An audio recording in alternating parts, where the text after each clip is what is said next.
রাতে শাশুড়িমা ঘরে ঢুকে হেসে বললেন, তোমাকে একটু চিন্তিত দেখাচ্ছে, কিছু হয়েছে নাকি?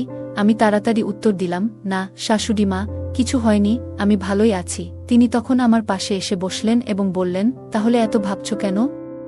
তারপর ধীরে ধীরে আমার মাথায় হাত বুলিয়ে বললেন, এভাবে মন খারাপ করো না।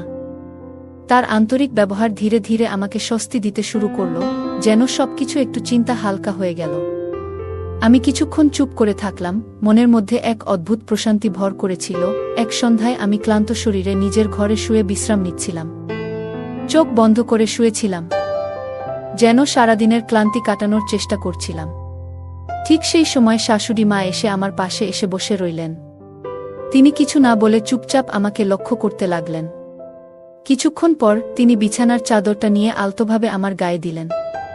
তারপর ধীরে ধীরে আমার মাথায় হাত বুলাতে লাগলেন। যেন তার স্নেহময় স্পর্শে আমি স্বস্তি পাই এবং আরাম বোধ করি। তিনি আমার অনেক যত্ন নিতেন। আমি তাকে বারণ করতে চাইছিলাম, আমার কিছু বলার আগেই শাশুড়িমা হঠাৎ করে আমার ঠোঁটের সামনে আঙুল রাখলেন। তিনি মৃদু কণ্ঠে বললেন, এই মুহূর্তে কিছু বলার প্রয়োজন নেই, বরং তোমার মাথায় একটু হাত বুলাতে দাও।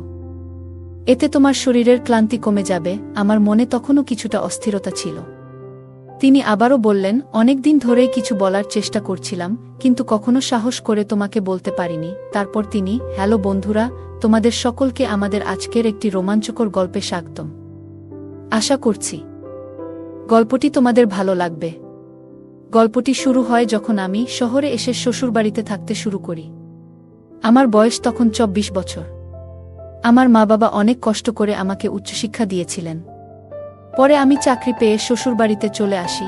আমার বাড়িতে মা বাবা এবং স্ত্রী ছিলেন, তবে দুঃখজনকভাবে আমার স্ত্রী 1 বছর আগে একটি অসুস্থতার কারণে আমাদের ছেড়ে চলে যান।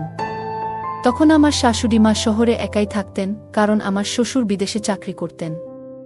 আমার শাশুড়িমায় মা বাবাকে বলেছিলেন, কুনাল জামাইকে আমার কাছে পাঠিয়ে দাও, সে এখান থেকে নিজের দায়িত্ব পালন করতে পারবে। মা বাবা ভেবেছিলেন এটা আমার জন্য ভালো সিদ্ধান্ত হবে, কিন্তু তারা জানতেন না যে এর পেছনে অন্য কোনো উদ্দেশ্য লুকিয়ে আছে। আমি আমার মা বাবার কথামতো শ্বশুরবাড়িতে থাকতে শুরু করলাম এবং সেখান থেকেই প্রতিদিন আমার কাজের জন্য বের হতাম। শাশুড়ি মা প্রথম থেকেই আমার সাথে খুবই বন্ধুভাবাপন্ন আচরণ করতেন। তিনি প্রায়ই বলতেন, তোমার শ্বশুর বাইরে চলে যাওয়ার পর আমি একদম একা হয়ে গেছি। আমার একমাত্র মেয়ে, তোমার স্ত্রী, চলে যাওয়ার পর আমার অনেক ইচ্ছাগুলো অপূর্ণ রয়ে গেছে। আমি প্রতিবারই শাশুড়ি মাকে শান্ত করতাম, বলতাম, আপনি চিন্তা করবেন না, বাবা শীঘ্রই ফিরে আসবেন। কাজ থেকে ফিরে আসার পর দেখতাম শাশুড়ি মা আমার জন্য সবসময় খাবার তৈরি করে রেখেছেন। তিনি আমার পাশে বসে ভালোবাসার সাথে নিজে হাতে আমাকে খাওয়াতেন। শাশুড়ি মায়ের এই যত্ন দেখে আমি খুব খুশি হতাম এবং ভাবতাম, উনি আমাকে কতই না যত্ন করেন। দিনগুলো স্বাভাবিকভাবেই কাটছিল, তবে ধীরে ধীরে আমার শাশুড়ি মা মাঝে মাঝে রাতে আমার ঘরে এসে থাকতেন। তিনি কখনো কখনো আমার মাথায় হালকা করে হাত বুলিয়ে বিশ্রাম নিতে সাহায্য করতেন, যা আমাকে মাঝে মাঝে একটু বিভ্রান্ত বা অপ্রস্তুত করে দিত। শাশুড়ি মায়ের বয়স তখন মাত্র 38 বছর ছিল, কিন্তু তার স্নেহময় আচরণ সবসময় স্বাভাবিক ছিল। আমি রাতে প্রায় একটু দূরে থাকতে চেষ্টা করতাম, যাতে নিজেকে অস্বস্তি থেকে বাঁচাতে পারি। তাকে আমি অনেক সম্মান করতাম, কারণ তিনি আমার বউয়ের মা, মানে আমারও মা। আমি একজন সাধারণ মানুষ, আমারও আবেগ ছিল। যখন শাশুড়ি মা আমার প্রতি যত্নশীল হতেন, মাঝে মাঝে ভেতরে একটা ভিন্ন অনুভূতি হতো। তবে আমি সবসময় নিজেকে সংযত রাখতাম, কারণ সম্পর্কের মধ্যে থাকা সীমাবদ্ধতাগুলো আমি সবসময় শ্রদ্ধার সঙ্গে মেনে চলতাম এবং তা কখনোই লঙ্ঘন করতে চাইনি। শাশুড়ি মায়ের বাড়ি ছিল বেশ বড়, কিন্তু তার জীবনের একটি শূন্যতা আমাকেও কষ্ট দিত। তিনি সবকিছু থাকা সত্ত্বেও তার স্বামী প্রায় দূরে থাকতেন। শাশুড়ি মায়ের এই একাকিত্ব আমাকে ভাবাত। যদিও আমাদের বাড়ির অবস্থা এত ভালো ছিল না, তবুও তার প্রতি আমার মমতাও কম ছিল না। শাশুড়ি মায়ের বিয়ের 1 বছর পর তাদের এক কন্যা সন্তান হয়েছিল। যখন সেই মেয়ে 18 বছর বয়সে পৌঁছেছিল, তখন তার সাথে বিয়ে হয়, কিন্তু বিয়ের 1 বছরের মধ্যেই সে অসুস্থতার কারণে আমাদের ছেড়ে চলে যান। এর ফলে শাশুড়ি মায়ের আর কোনো সন্তান ছিল না। আমি সবসময় ভাবতাম, শাশুড়ি মা হয়তো আমাকে তার সন্তানের মতোই ভালোবাসেন, কিন্তু হয়তো সেটি আমার ভুল ধারণা ছিল। শাশুড়ি মা প্রায় রাতে আমার মাথায় হাত বুলিয়ে বলতেন, তোমার শ্বশুরের খুব অভাব অনুভব করি। আমি তাকে শান্ত করার চেষ্টা করতাম, বলতাম, শ্বশুরজি কাজের কারণে বিদেশে গেছেন, যদি তিনি দেশে কাজ পেতেন তাহলে কখনোই আপনাকে ছেড়ে দূরে যেতেন না। যখন তিনি ফিরে আসবেন তখন আপনার সব চিন্তা দূর হয়ে যাবে। শাশুড়িমা সব কথা শোনার পরও মাঝে মাঝে বলতেন, তুমি কি আমার কিছু আশা পূরণ করতে পারবে না? আমি সবসময় বিনয়ের সাথে উত্তর দিতাম, শাশুড়িমা, আমি তো সবসময় আপনার পাশে আছি, যে কোনো সময় কিছু দরকার হলে বলবেন। তবে তিনি হয়তো অন্য কিছু বোঝাতে চাইতেন, যা আমি তখন সঠিকভাবে বুঝতে পারতাম না। যদি আমি আগেই তার ইঙ্গিতগুলো বুঝতে পারতাম, তবে হয়তো ভবিষ্যতে এত জটিল পরিস্থিতিতে পড়তে হতো না। এক গ্রীষ্মের দিনে আমি কাজ থেকে একটু তাড়াতাড়ি বাড়ি ফিরেছিলাম। প্রচণ্ড গরমে আমি পুরো ঘামে ভিজে গিয়েছিলাম, তাই দ্রুত আমি যখন শাওয়ার নিয়ে বাইরে এলাম, দেখি শাশুড়িমা ঘরের মধ্যে বসে আছেন, হাতে একটা তোয়ালে এবং আরেক হাতে ঠান্ডা শরবতের গ্লাস। তাকে দেখে আমি জিজ্ঞাসা করলাম, আপনার কি কিছু দরকার ছিল? তিনি হেসে বললেন, না, তুমি এত গরমের মধ্যে কাজ থেকে ফিরেছ, তাই তোমার জন্য ঠান্ডা শরবত এনেছি। তিনি শরবতের গ্লাস নিয়ে আমার পাশে এসে বসলেন এবং আমার শরীর তোয়ালে দিয়ে মুছতে লাগলেন। আমার একটু অস্বস্তি হচ্ছিল, তবে আমি চুপচাপ দাঁড়িয়ে রইলাম। শাশুড়িমা আমাকে দেখে হেসে বললেন, তোমার শরীর বেশ সুগঠিত, তুমি কি জিম করো? আমি হালকা হাসি দিয়ে বললাম, না শাশুড়িমা, ছোটবেলা থেকেই এমনই আছি। তিনি আরও মজা করে বললেন, সুস্বাস্থ্যের প্রতি আমার বরাবরই একটা দুর্বলতা আছে। তার এই কথা শুনে আমি হাসির সাথে বিশ্বাসটা উড়িয়ে দিলাম। আমার শাশুড়িমা দেখতে খুবই সুন্দর ছিলেন, তার রূপ যে কাউকে মুগ্ধ করতে পারত। কিন্তু যখনই তিনি আমার সামনে আসত, আমি সবসময় নিজেকে দূরে রাখার চেষ্টা করতাম।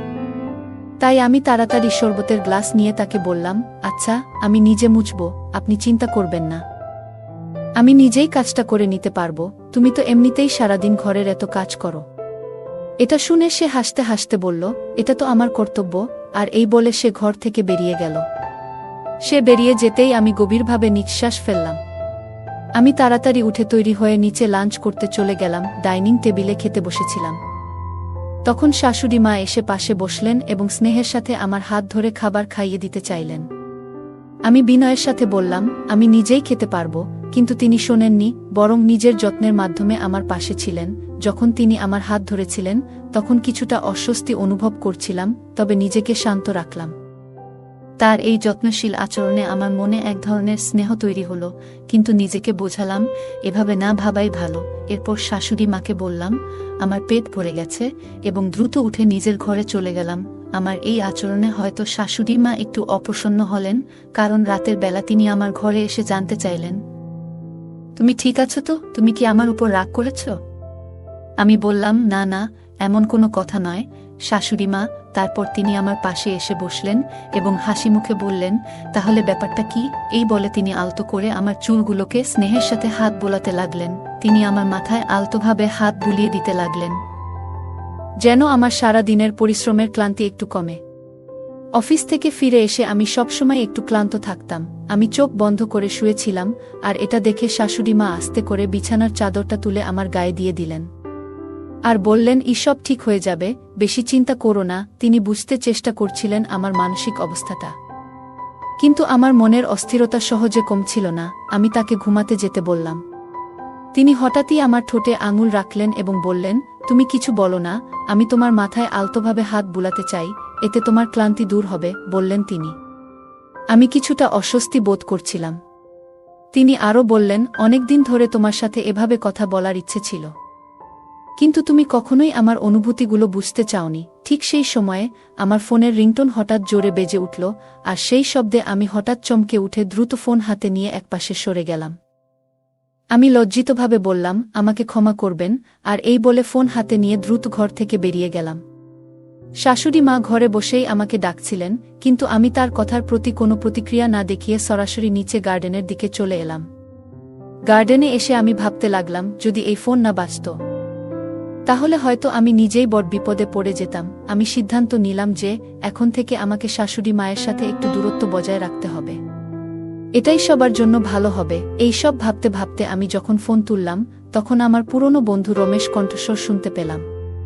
সে আমাকে বলল, কুনাল, আমি তোমার কোম্পানিতেই কাজ শুরু করেছি, এবার আমরা একসাথে কাজ করতে পারবো। রমেশ আমার শৈশবের বন্ধু, যে আমার গ্রামের পাশের বাড়িতেই থাকত। আমি তাকে আগেই বলেছিলাম যে আমি শহরে এসে একটা কোম্পানিতে কাজ করছি, আর আজ সে নিজেও সেই একই কোম্পানিতে যোগ দিয়েছে। তোমার চাকরি হয়ে গেলে কিছুদিন পর আমিও সেই একই জায়গায় চাকরি করব। রমেশ বলল, আমাদের শৈশবের বন্ধুত্ব ছিল খুব গভীর, আর সেই জন্যই আমরা একসাথে অনেকক্ষণ ধরে বিভিন্ন বিষয় নিয়ে কথা বললাম।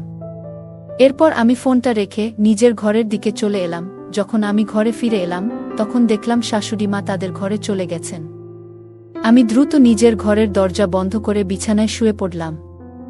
আমি ভাবতে শুরু করলাম যে এখন থেকে আমাকে শাশুড়ি মায়ের সঙ্গে একটা নির্দিষ্ট দূরত্ব বজায় রাখতে হবে, কারণ এটাই আমাদের সকলের জন্য ভালো হবে। যদি কোনোভাবে এই সম্পর্কের সীমা লঙ্ঘন হয়ে যায় তাহলে পরবর্তী সময়ে আমার জন্য বড় বিপদ হতে পারত, কারণ আমি তাকে অনেক সম্মান করি। এইসব চিন্তা করতে করতে কখন যে ঘুমিয়ে পড়লাম তা টেরই পাইনি। সকালে ঘুম থেকে উঠতে একটু দেরি হয়ে গিয়েছিল যখন শাশুড়ি মা দরজায় টোকা দিয়ে বলছিলেন, কুনাল, আজ ডিউটিতে যাওয়ার কথা ভুলে গেছো নাকি? এটা শুনে আমি তাড়াতাড়ি সাড়া দিয়ে উঠলাম এবং ফ্রেশ হওয়ার জন্য বাথরুমে চলে গেলাম। বাথরুম থেকে ফ্রেশ হয়ে আমি সরাসরি আমার ডিউটিতে রওনা হলাম। আজ আমি কোনো নাস্তা করিনি, এমনকি শাশুড়ি মায়ের সাথেও একটাও কথা বলিনি। তিনি আমাকে পেছন থেকে ডাকছিলেন, কিন্তু আমি কোনো প্রতিক্রিয়া না দেখিয়ে বাড়ির বাইরে চলে গেলাম। কোম্পানিতে পৌঁছে দেখলাম রমেশ সেখানে আমার জন্য অপেক্ষা করছে। রমেশকে দেখে আমি খুব খুশি হয়ে গেলাম। আমরা দুজনেই আমাদের কাজে মন দিলাম। দুপুরের খাবারের সময় রমেশ আমার সাথে অনেক গল্প করল। সে হেসে বলল, আমি তো এখানে হোস্টেলে থাকি আর তুই নিজের শাশুড়ির সাথে থাকছিস, ভালোই তো মজা করছিস। তুই তো বাড়ির রান্না করা খাবারও খাস, আর আমি হোস্টেলের বাজে খাবার খেতে বাধ্য হচ্ছি। আমি মুচকি হেসে বললাম, রাতের ডিনার আমরা একসাথে করব। রমেশ বলল, কিন্তু আমি তো তোর শাশুড়ির বাড়ির ঠিকানা জানি না। আমি বললাম, এ নিয়ে তুই চিন্তা করিস না, আমি তোকে লোকেশন পাঠিয়ে দেব। দিনটা পুরোপুরি অফিসেই কাটল। সন্ধ্যায় বাড়ি ফিরে আমি রমেশকে আমার লোকেশন পাঠিয়ে দিলাম। বাড়ি এসে দরজার সামনে শাশুড়ি মা আমাকে অপেক্ষা করতে দেখলেন।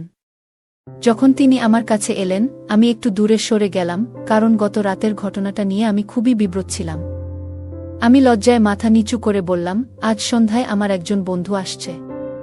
যদি সম্ভব হয় তুমি তার জন্য রাতের খাবার তৈরি করে দিও। সে হোস্টেলে থাকে। শাশুড়ি মা হাসি মুখে বললেন, তুমি চিন্তা করো না, আমি তোমাদের দুজনের জন্যই ভালো করে ডিনার তৈরি করে দেব। তুমি আমার সাথে কথা বলছো না কেন? শাশুড়ি মা বললেন। আমি কিছু না বলে দ্রুত নিজের ঘরের দিকে চলে গেলাম। সন্ধ্যায় যখন আমার বন্ধু রমেশ আমাদের বাড়িতে এলো তখন দরজা শাশুড়ি মাই খুললেন। আমি তখন বাথরুমে ছিলাম। যখন বাইরে এসে দেখি রমেশ আর শাশুড়ি মা সোফায় বসে হাসি মুখে গল্প করছে।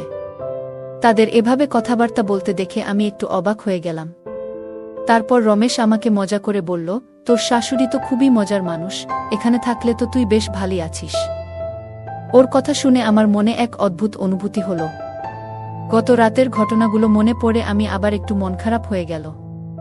কিন্তু আমি দ্রুত সেই ভাবনাগুলো ঝেড়ে ফেলে দিলাম এবং রমেশের সাথে গার্ডেনে গিয়ে গল্প করতে শুরু করলাম। কিছুক্ষণ পর শাশুড়ি মা আমাদের জন্য নাশতা নিয়ে এলেন। রমেশ আর শাশুড়ি মা একে অপরকে দেখে একটু হাসি দিল। নাশতা রেখে শাশুড়ি মা আবার নিজের ঘরের দিকে চলে গেলেন। রমেশের সাথে গল্প করতে করতে হঠাৎ আমার ফোন বেজে উঠল। ফোনটা বাড়ি থেকে এসেছিল। আমি কথা বলতে বলতে নিজের ঘরে চলে গেলাম। আমার মা বাবা আমার খোঁজ খবর নিচ্ছিলেন এবং বললেন, অনেক দিন হয়ে গেল, তোর সাথে তেমন কথা হয়নি। আমি মা বাবার সাথে ঠিকমতো কথা বলতে পারিনি, তাই প্রায় 15-20 মিনিট ধরে ফোনে তাদের সাথে কথা বললাম।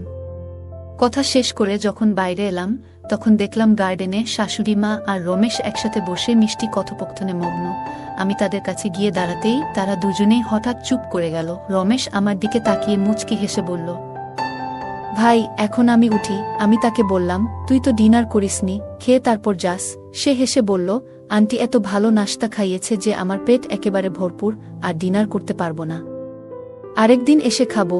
এই বলে সে দ্রুত বেরিয়ে গেল। রাতের খাবার আমি আর শাশুড়ি মা একসাথে খেলাম, কিন্তু আমরা একে অপরের সাথে বিশেষ কোনো কথা বলিনি। ডিনার শেষ করে আমি চুপচাপ নিজের ঘরে চলে গেলাম এবং দরজাটা ভেতর থেকে লক করে দিলাম, যাতে শাশুড়ি মা আমার ঘরে আর না আসেন। এরকমই আমার দিনগুলো কেটে যাচ্ছিল। আমার আর রমেশের বন্ধুত্ব অনেক ঘনিষ্ঠ হয়ে উঠেছিল। আমরা প্রায়ই দুপুরের খাবার এবং রাতের খাবার একসাথে খেতাম, আর কখনো কখনো রমেশ আমার বাড়িতে থেকে যেত। এক রাতে রমেশ আমার ঘরে আমার সাথে শুয়েছিল।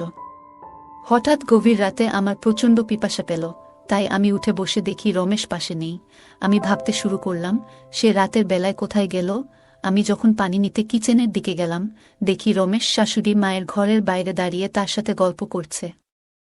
আমি কাছে যেতেই বশির আমাকে বলল, আমার খুব পিপাসা পেয়েছিল, তাই আমি পানি নিতে উঠেছিলাম। পথে তোমার শাশুড়ি মা আমাকে দেখলেন এবং কথা বলতে শুরু করলেন। আমি মুচকি হেসে বললাম, ঠিক আছে, আমি কিচেন থেকে পানি নিয়ে আসছি। পানি নিয়ে যখন ফিরে এলাম, তখন তাদের কথাও শেষ হয়ে গিয়েছিল। রমেশ আবার আমার সাথে ঘরে ফিরে এলো। আমি যখন বিছানায় শুয়েছিলাম, তখন আমার মনের মধ্যে একটু অস্বস্তি হতে লাগল। আমি যখনই শাশুড়ি মা এবং রমেশকে একসাথে কথা বলতে দেখতাম এবং তাদের কাছে যাওয়ার চেষ্টা করতাম, তখন তারা হঠাৎ চুপ হয়ে যেত। তবে আমি ভাবলাম হয়তো আমি কিছু বেশি ভাবছি। তাই সেই চিন্তাটা মাথা থেকে সরিয়ে দিয়ে চুপচাপ ঘুমিয়ে পড়লাম। পরের দিন যখন আমি ডিউটিতে গেলাম, দেখি রমেশ আসেনি। আমি ওকে ফোন করলাম, আর ও বলল যে সে গ্রামের কাজে গেছে। রমেশ ছাড়া আমারও কাজের মধ্যে মন বসছিল না। সন্ধ্যায় যখন আমি বাড়ি ফিরলাম, দেখি শাশুড়ি মা অনেক মজাদার খাবার তৈরি করেছেন। আমি মজার ছলে জিজ্ঞাসা করলাম, আজ আপনি এত খাবার কেন তৈরি করলেন? তিনি হাসি মুখে বললেন, আজ মন চেয়েছিল, তাই বানিয়ে ফেললাম। কিন্তু খাবারের পরিমাণ দেখে মনে হচ্ছিল যেন 3 জনের জন্য খাবার বানানো হয়েছে। যদিও বাড়িতে আমরা শুধু 2 জন ছিলাম, আমি আর শাশুড়ি মা। তবে আমি আর কোনো প্রশ্ন করিনি এবং চুপচাপ নিজের ঘরের দিকে চলে গেলাম। রাতে আমি শুয়ে পড়লাম, কিন্তু হঠাৎ গভীর রাতে শাশুড়ি মায়ের ঘর থেকে কোনো শব্দ আসতে শুরু করল। রাতে আমি শাশুড়ি মায়ের ঘর থেকে কিছু শব্দ শুনতে পেলাম। আমি ভাবলাম হয়তো উনি ফোনের শ্বশুর মশাইয়ের সঙ্গে কথা বলছেন, কারণ উনি অনেক দিন ধরে বাইরে আছেন। শাশুড়ি মায়েরও কিছু ব্যক্তিগত কথা থাকতে পারে, এটাই ভেবে আমি বিষয়টি নিয়ে বেশি চিন্তা না করে আবার ঘুমিয়ে পড়লাম। এইভাবেই আমার দিনগুলো কাটছিল, কিন্তু রমেশকে 1 সপ্তাহেরও বেশি সময় হয়ে গেল। সে এখনো ফিরে আসেনি। রাতের বেলা শাশুড়ি মায়ের ঘর থেকে আসা শব্দগুলো আমাকে বেশ অস্থির করত, কিন্তু আমি ভাবতাম উনি হয়তো নিয়মিত ফোনে কথা বলছেন, তাই আমি বিষয়টি উপেক্ষা করতাম। প্রতিদিন সকালে আমি রমেশকে ফোন করার চেষ্টা করতাম, কিন্তু সে ফোন কেটে দিত। আমি মনে করতাম হয়তো সে কোনো কাজে ব্যস্ত। ধীরে ধীরে রমেশের কোনো খবরই পাচ্ছিলাম না। সে অফিস আসা বন্ধ করে দিয়েছিল, আর আমার ফোনও ধরছিল না। তবে প্রতিদিন রাতে যখন আমি বাড়ি ফিরতাম, শাশুড়ি মা 3 জনের জন্য খাবার তৈরি করে রাখতেন। আমি যখন তাকে জিজ্ঞাসা করতাম, উনি কিছু না কিছু অজুহাত দিতেন। এসব ঘটনা আমাকে অনেকটা চিন্তিত করে তুলেছিল। রাত গভীর, আমি বিছানায় শুয়েছিলাম, কিন্তু হঠাৎ আমার শাশুড়ির কণ্ঠস্বর শুনতে পেলাম। তিনি কারো সাথে হাসি মুখে কথা বলছেন। কৌতূহল ভর করল এবং মনে হলো একবার গিয়ে দেখে আসি তিনি কার সাথে এত হাসি মুখে কথা বলছেন। কিন্তু আবার নিজেকে সংযত করলাম, ভাবলাম হয়তো শ্বশুরমশাইয়ের সাথেই কথা বলছেন। এসব পারিবারিক ব্যাপারে নিজেকে না জড়ানোই ভালো। তবুও আমার মন কিছুতেই স্থির হচ্ছিল না। শেষ পর্যন্ত অর্ধ ঘণ্টা অপেক্ষা করার পর আমি আস্তে আস্তে দরজা খুলে বাইরে বের হলাম এবং পা টিপে টিপে শাশুড়ির ঘরের দিকে এগোলাম। ঘরটি ভিতর থেকে বন্ধ ছিল। আমি জানালার পাশ দিয়ে উকি দিয়ে দেখলাম শাশুড়ি মশাই কারো সাথে কথা বলছেন। আমি শুনতে পেলাম তিনি বলছেন, তুমি তো ভালোই কুণালকে বোকা বানালে। নিজের নাম শুনে আমি বিস্মিত হলাম এবং ভাবতে লাগলাম, এই মানুষটি কে হতে পারে। আমি একটু এগিয়ে উকি দিয়ে তাকালাম, আর দেখলাম আমার পুরনো বন্ধু রমেশ সেখানে দাঁড়িয়ে আছে। তাকে দেখে আমি একেবারে অবাক হয়ে গেলাম। রমেশ হাসিমুখে শাশুড়ি মায়ের সাথে কথা বলছিল আর বলছিল, আপনার সৌন্দর্য সবসময় আমাকে মুগ্ধ করেছে। এই দেখে আমি হতভম্ব হয়ে গেলাম এবং বুঝতে পারলাম পরিস্থিতি কিছুতেই স্বাভাবিক নয়। রমেশ আমার অনেক ভালো বন্ধু ছিল, কিন্তু শাশুড়ি মায়ের প্রতি তার এই আচরণ আমাকে অবাক করেছিল। রমেশ বলছিল, কুণালকে আমি মিথ্যে বলছি যে আমি গ্রামের কাজে গিয়েছি। তাদের দুজনের কথা শুনে আমি পুরো ঘটনা স্পষ্টভাবে বুঝতে পারলাম। সবকিছু পরিষ্কার হয়ে গেল। আমি দ্রুত রাগে ফেটে পড়ে দরজার দিকে গেলাম। দরজার কড়া খোলা ছিল, তাই আমি এক ধাক্কায় সেটি খুলে ফেললাম। রমেশ আমাকে দেখে হতবাক হয়ে গেল। সে বলল, কুণাল, তুমি এখানে? আমি বললাম, এটা আমার প্রশ্ন করার কথা। তুমিই বলো, তুমি এখানে কি করছো, তাও এমন রাতে? আমার শাশুড়ির সাথে? রমেশ কিছু বলার চেষ্টা করছিল, কিন্তু আমি আর অপেক্ষা না করে তাকে চড় মারলাম। আমি বললাম, তুমি আমাকে কত মিথ্যে বলবে? তুমি তো আমার ঘনিষ্ঠ বন্ধু ছিলে। আমার সাথে এভাবে প্রতারণা করলে কেন? রমেশ মাথা নিচু করে দাঁড়িয়ে রইল, শাশুড়ি মাও চুপ করেছিল। রমেশ বলল, প্রথমবার যখন আমি তোমার বাড়িতে এসেছিলাম, তখন তোমার শাশুড়ি আমার পাশে এসে বসে আমার সাথে কথা বলা শুরু করলেন। ধীরে ধীরে তার সাথে আমার যোগাযোগ বাড়তে লাগল এবং একদিন তার নম্বরও আমার সাথে শেয়ার করলেন। এরপর থেকে আমাদের কথাবার্তা বাড়তে লাগল। এক রাতে তিনি আমাকে বাড়িতে ডাকলেন এবং বললেন, কুণালকে মিথ্যে বলো, তুমি গ্রামের কাজে গিয়েছ। তারপর থেকে প্রায় প্রতিদিনই তিনি আমাকে ডেকে আসতেন। এসব কথা শুনে আমার মাথা গরম হয়ে গেল। আমি অবাক হলাম যে শাশুড়ি কেন 3 জনের জন্য খাবার তৈরি করতেন। রমেশ তখন বলল, বিশ্বাস করো কুণাল, এখানে আমার কোনো দোষ নেই। আমি শুধু বিভ্রান্ত হয়েছিলাম। আমি তাকে রাগের সাথে বললাম, তুমি আমাকে ধোঁকা দিয়েছ। আমি রমেশকে বললাম, আর ধোঁকার পরিণাম তুমি খুব ভালোই জানো। আজ থেকে তোমার সাথে আমার আর কোনো বন্ধুত্ব নেই। রমেশ আমার সামনে হাত জোট করে অনুরোধ করতে লাগল, কিন্তু আমি তার কোনো কথাই শুনলাম না। রাগে ফেটে পড়ে তাকে ঘর থেকে ধাক্কা দিয়ে বের করে দিলাম। এরপর আমি শাশুড়ি মাকে বললাম, আপনি এই কাজ করার আগে একবারও ভাবলেন না? আপনি বিবাহিত, আপনার নিজের স্বামী আছে। শাশুড়ি মা কান্নাজড়িত কণ্ঠে বললেন, তোমার শ্বশুর যখন থেকে দেশের বাইরে গেছে, তখন থেকে একবারও ফিরে আসেনি। সে তো ফোনেও আমার সাথে তেমন কথা বলে না। আমারও কিছু আবেগ আছে যা পূরণের জন্য একজন স্বামীর প্রয়োজন। কিন্তু যদি স্বামী সঙ্গ না দেয়, তাহলে একজন নারীর আর কি করার থাকে? আমি ধীরে ধীরে শান্ত হয়ে বললাম, আমি বুঝি শ্বশুরমশাই আপনাকে সময় দিতে পারেন না। তিনি দূরে থাকেন, কিন্তু তার সবটাই তো আপনাদের জন্য। তিনি বিদেশে গিয়ে কষ্ট করছেন যাতে আপনারা এখানে ভালো থাকতে পারেন। আপনি কি কখনো ভেবে দেখেছেন কত পরিবার এমন আছে যারা টাকার অভাবে দিন কাটায়, না খেয়ে ঘুমাতে যায়? আপনাকে কখনো এমন কষ্ট সহ্য করতে হয়নি। আমার কথা শুনে শাশুড়ি মা নিঃশব্দে কাঁদতে লাগলেন। শাশুড়ি মা খুব লজ্জিত হলেন এবং কান্নায় ভেঙে পড়লেন।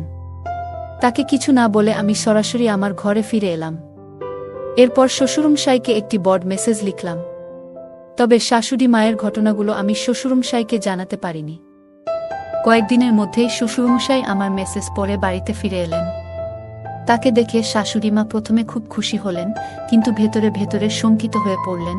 ভাবতে লাগলেন, হয়তো আমি শ্বশুরমশাইকে সব বলে দিয়েছি। আমি জানতাম যদি শ্বশুরমশাইকে সব সত্যি বলতাম, তাহলে এই পরিবার হয়তো ভেঙে যেত, যা আমি কখনোই চাইনি।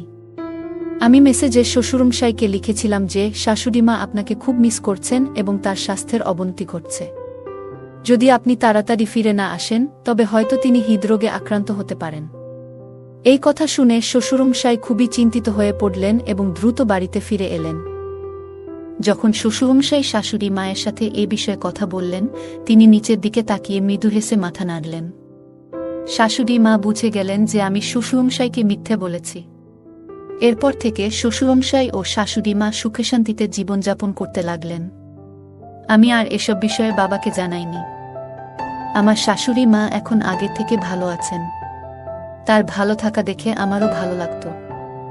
সত্যি জীবন মানুষকে কত কিছুই না শিখায়। আমি শ্বশুরবাড়ি ছেড়ে দিয়ে একটি ভাড়া করা রুমে থাকতে শুরু করলাম এবং রমেশ এর সাথে সব ধরনের যোগাযোগ বন্ধ করে দিলাম। বন্ধুরা, এবার আপনারাই বলুন, এই ঘটনার জন্য দায়ী কে? আমার শ্বশুর, আমার শাশুড়ি, নাকি আমার বন্ধু রমেশ? আপনার মতামত কমেন্টে জানাতে ভুলবেন না।